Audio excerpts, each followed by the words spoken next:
As the urban skyline stretches beyond the horizon, a hush envelops the city. The crowd gathers, expectant and tense. The advisor, a figure of unwavering resolve, steps forward to the podium. His voice carries through the streets, resonant yet haunting. A crisis looms, he warns, one that threatens to dismantle the very core of our nation's stability. His words, laced with urgency, echo off the towering buildings, embedding themselves into the consciousness of every listener. He speaks of an upheaval rooted in political discord and societal unrest. Whispers ripple through the crowd, each breath exhaled in worry as the magnitude of the warning sinks in. The city's heartbeat quickens, its people poised on the edge of anxiety and anticipation. As the advisor's solemn eyes scan the gathering, a single thought grips their hearts. The fine line between order and chaos is set to blur. This is just the beginning, a precursor to the tides of change sweeping over their lives. As dusk descends, we are drawn into the impending confrontation, the first move in a game of intrigue. Will Cleo Morrison heed the call, or will paranoia rule the day? Whispers of imminent change swirl through the city. Cleo Morrison, a formidable political leader, finds himself isolated in the echoing halls of power.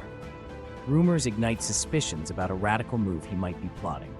The streets buzz with speculation, each passerby's wary glance adding to the storm of fear. Cleo, wounded by the loss of his son, feels the walls of his once unassailable bastion closing in, paranoia creeping into his thoughts. Public discourse thrives in this tense climate. Headlines scream urgency, masked in ambiguity, while hushed conversations fill the air. Cleo's every move is scrutinized, his intentions dissected by analysts and pundits alike.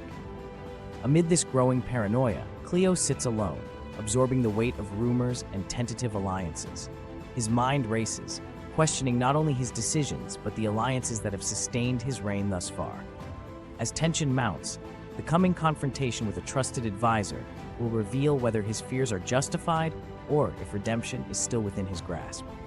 In the dimly lit office, Cleo Morrison stands face to face with the advisor, the tension almost palpable. This confrontation is one of clashing titans, two powerful figures in a world on the brink. Cleo, emotions raw, channels his grief into frustration and suspicion. His son's death weighs heavily, tearing at his composure. Yet the advisor remains steadfast, wielding reason as their shield. The room echoes with the advisor's firm but empathetic voice, urging Cleo to consider the broader implications of his turmoil. Every word exchanged is heavy with unspoken histories and shared burdens, a balance between personal grief and political duty. Cleo's suspicions challenge the advisor's motives, questioning every whisper that has lingered since his son's death. Outside, the city seems to hold its breath, waiting for the scales of power to tip. This meeting is a crossroads of destiny, deciding Cleo's future and that of the nation. As their voices rise, so does the realization that the true cost of leadership is laid bare. How will Cleo respond? Will emotions drive him to rashness, or will the advisor's reasoning guide him towards preservation? As the confrontation peaks, a decision looms, setting the stage for what must come next, the decision. In the dim light, Cleo stands at a crossroads, a storm of sorrow and suspicion in his mind. Memories of his son flicker, haunting him with grief. The weight of his position is heavy with unresolved loss. Opposite him, the advisor is steadfast, a beacon of rationality amidst the tempest. Consider the broader picture, the advisor implores, steady and clear. The political stakes teeter like a city braced for a quake. Cleo's heart wrestles with his mind, torn between personal anguish and national duty. Cleo's internal struggle unfolds silently, unheard outside. A plea echoes, the advisor urging reason over retaliation. The drama crescendos in his silence, the decision-making axis upon which the city's future pivots, each heartbeat in sync with the tension beyond those walls.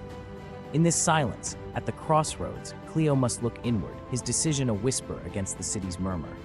The stage is set for the resolution yet to come. In the calm after the storm, Cleo stands alone, gazing over the city skyline. His decision sends ripples through the nation, a nation holding its breath under the weight of power and loss. News broadcasts echo through the streets, depicting his resolute path as the public grapples with the impact. Beyond political ramifications, it's a moment of profound personal reflection for Cleo. He confronts echoes of his son, empty spaces in his life, and the dance of victory and sacrifice. Cleo's final act is a testament to the struggle between political necessity and personal grief, highlighting the truth that power, albeit intoxicating, is a tapestry of gain and sorrow. In this modern tale of echoes, the city's heartbeat aligns with Cleo's, resonating with melodies of triumph and tribulation.